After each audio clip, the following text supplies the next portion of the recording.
अब देखिए, दिलचस्प मुकाबला मध्य प्रदेश के दतिया में भी चल रहा है, जहां कद्दावर नेता नरोत्तम मिश्रा का टिकट काटकर बीजेपी ने आशुतोष तिवारी पर दांव खेला। दतिया उपचुनाव से जुड़ी इस वक्त की बड़ी खबर आपको बता दें। दतिया उपचुनाव में 2 राउंड की गिनती पूरी हो चुकी है। बीजेपी के आशुतोष तिवारी 875 वोटों से आगे चल रहे हैं। दतिया में बीजेपी और कांग्रेस के बीच कांटे की टक्कर देखने को मिल रही है। बीजेपी के आशुतोष तिवारी के खिलाफ कांग्रेस ने घनश्याम सिंह को चुनावी मैदान में उतारा। दिलचस्प बात यह है कि नरोत्तम मिश्रा का टिकट काटकर आशुतोष तिवारी को कैंडिडेट बनाया गया, जिस पर नरोत्तम मिश्रा ने काफी नाराजगी भी दिखाई थी। उनके समर्थकों ने काफी बवाल भी किया था। हालांकि बाद में दिल्ली परेड के बाद वो मान गए थे। उन्होंने कहा था कि वो कैंडिडेट के लिए वोट मांगेंगे। हालांकि भावुक भी हुए थे मंच पर, और उसका असर भी देखने को मिल रहा है। अभी तक जो रुझान आ रहे हैं उसमें बीजेपी ने बढ़त बना ली है।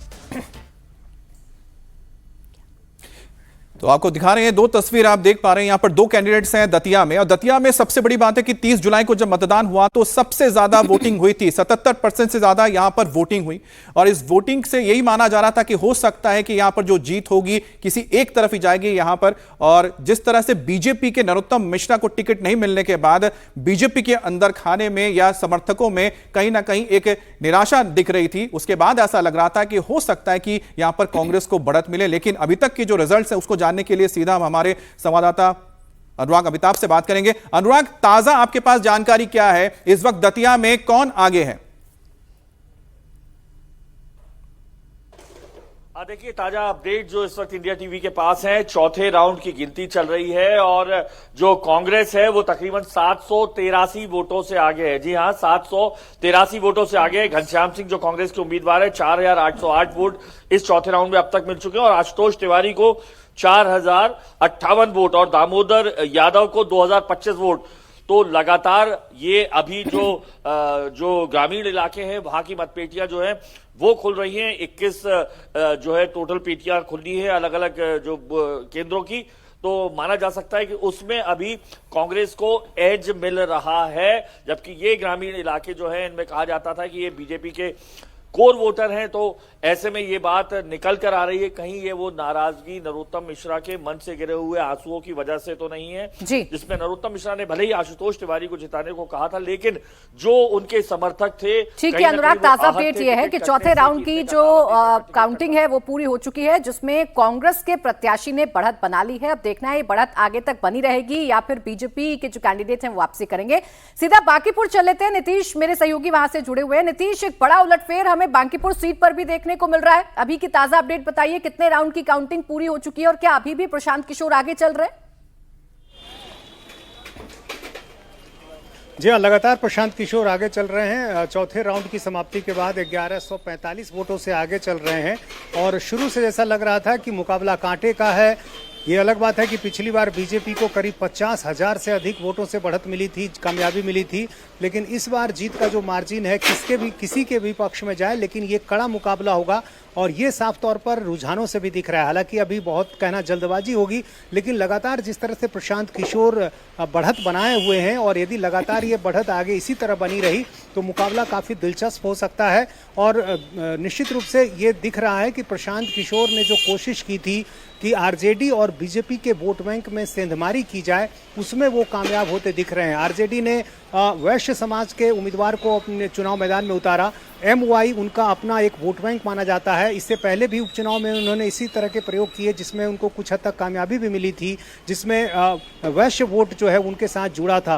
तो तेजस्वी यादव ने जरूर इस बार भी ये प्रयोग करके ये सोचा कि शायद कामयाबी मिलेगी, लेकिन ऐसा लग रहा है कि उनके वोट बैंक में ही, जो उनका मूल आधार वोट बैंक है, उसमें ही सेंधमारी हो गई है। क्योंकि वोटिंग के दिन भी इस तरह की खबरें आ रही थी कि जो मुस्लिम वोटर हैं उन्होंने प्रशांत किशोर का साथ दिया है। दूसरी तरफ बीजेपी का जो एक कोर वोट बैंक माना जाता है सवर्णों का, उसमें भी सेंधमारी करने में प्रशांत किशोर कामयाब होते दिखे हैं। और निश्चित रूप से जो रुझान दिख रहे हैं उससे इस बात के संकेत अभी मिल रहे हैं। हालांकि अभी कई राउंड की वोटिंग जो है, काउंटिंग माफ कीजिएगा, बची हुई है।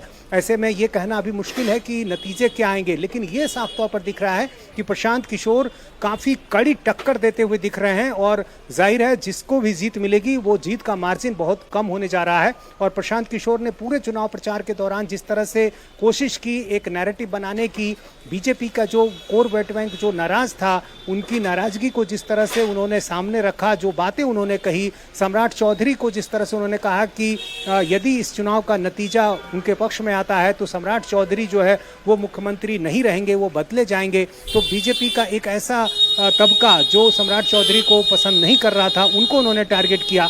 और इसी तरह से उन्होंने लगातार ये बताने की कोशिश की कि बीजेपी जो है वोटरों को, खासतौर से जो अपना कोर वोटर है, उसको किस नज़रिए से देखती है। और यही कारण है कि लगातार उन्होंने चुनाव प्रचार में ये बातें कही कि बीजेपी ऐसा कहती है कि कोई कुत्ता बिल्ली भी यहाँ से खड़ा हो जाए तो वो उसे जितवा लेगी। हालांकि किसी पार्टी के नेता ने, आधिकारिक तौर पर बड़े नेता ने ऐसी कोई बात नहीं कही, लेकिन लगातार प्रशांत किशोर ने जिस तरह से इसको ध्यान में रखते हुए चुनाव प्रचार चलाया, उसमें अब वो कामयाब होते दिख रहे हैं, यदि हम रुझानों को ही नतीजे के तौर पर देखें।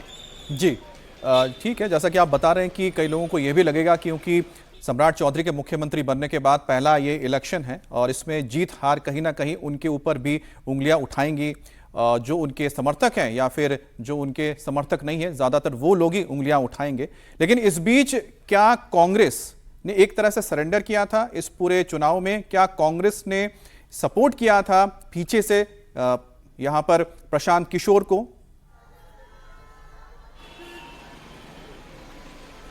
जी हाँ, देखिए कांग्रेस बिल्कुल इस पूरे चुनाव में कहें तो कहीं नज़र नहीं आई। कोई प्रचार के दौरान या फिर यहाँ तक कि उनकी पार्टी से जुड़े जो कुछ नेता थे वो प्रशांत किशोर के साथ तस्वीरें खिंचाते हुए दिखे। पूर्व मुख्यमंत्री सत्येंद्र नारायण सिंह के बेटे जो पुलिस कमिश्नर दिल्ली रह चुके हैं, निखिल कुमार, उनके साथ उनकी तस्वीर भी सामने आई प्रशांत किशोर की। तो एक तरह का समर्थन जो है वो दिख रहा था। और पूरे चुनाव प्रचार में खुद तेजस्वी काफ़ी देर से सक्रिय हुए। अंतिम 2 दिनों में उन्होंने रोड शो जरूर किया, काफ़ी कोशिश जरूर की, लेकिन इस दौरान जो है वो इसमें काफ़ी नुकसान कहे हो सकता था, क्योंकि जो आरजेडी का वोट बैंक है, मुस्लिम और यादव, जो मूल वोट बैंक उनका माना जाता है, उसकी जो नाराजगी है वो दिख रही थी। और कहीं ना कहीं जो अभी रुझान दिख रहे हैं उसमें इस बात के संकेत दिख रहे हैं कि मुस्लिम वोटर ने जो है वो आरजेडी को छोड़कर एक बड़ा वोट बैंक जो कहें उनका हिस्सा जो है, बड़ा हिस्सा, वो प्रशांत किशोर के साथ नजर आया।